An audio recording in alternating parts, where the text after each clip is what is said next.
there, thank you for joining me on the program this week. I'm Gloria Umezuke.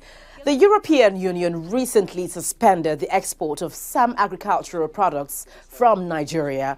The food items banned from Europe till June 2016 are beans, sesame seeds, melon seeds, dry fish and meat, peanut chips and palm oil. Well, this is a setback, obviously, in the nation's strive to expand its export basket. Well, how we will survive through all of this? My guest is a director, Nigeria Agriculture Quarantine Services. He talks much about this. But up ahead,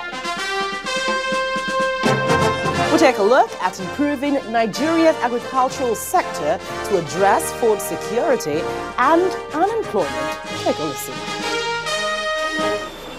Nigeria is seen as a proverbial nation flowing with milk and honey. But it's not just in her over 160 million population, but also in the huge agricultural potentials. According to the Ministry of Agriculture, Nigeria has about 230 billion cubic meters of water and over 84 million hectares of arable land for farming. However, only 40% of the nation's arable land is being cultivated. Despite the huge potential, the nation is struggling to stake a claim in the global agricultural activity. The report of the Central Bank of Nigeria showed that Nigeria is the world's largest importer of United States red and white winter wheat, with an annual food import of about 635 billion naira. This is also the second largest importer of rice, estimated at 700 billion naira in 2014. Sugar takes its toll of about 217 billion, while fish has a share of 97 billion.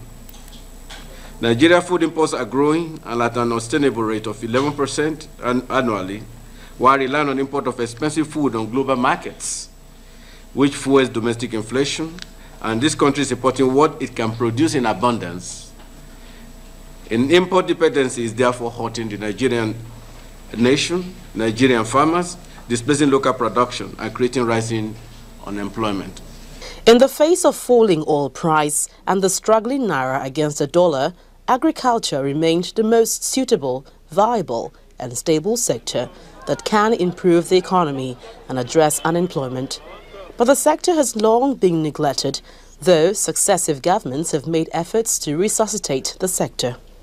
We have left our tradition because of the distraction by the revenue from oil.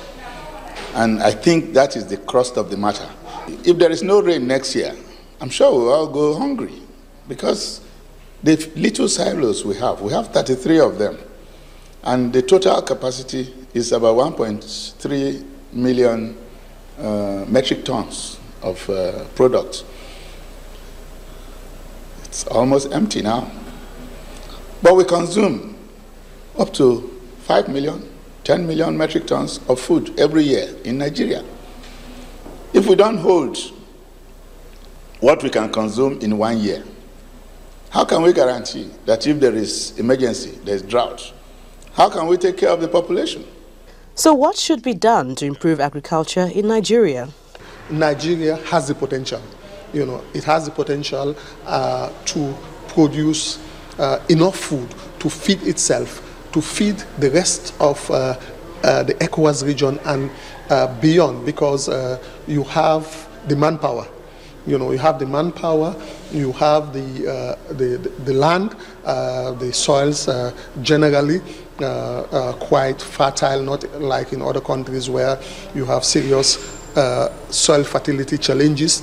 You also, the weather, is also favorable to a very large extent, except when you have droughts or floods, as was the case in 2012. So the potential is there, and if that potential is harnessed, Nigeria would certainly be able to meet its food needs, and also not only feeding the people, but with the value chain approach, be able to create jobs. We can use the information gathering system ensure that our policies are evidence-based, and then we should identify priority programs and projects that will address the issues that came out of the analysis, and then we should monitor to ensure that we achieve the progress that we project for ourselves. Let us not look at the revenue from oil in the way we have been looking at it. We should look at it as a means for investing in our real values, in our real structures, in our commodities value chains, so that the tomato producer does not lose his products.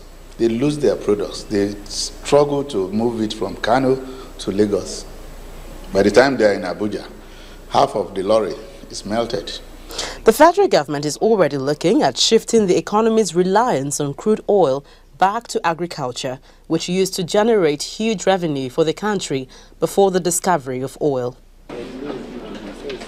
The step to revive the sector saw the setting up of 4 committees to focus on different areas of agriculture.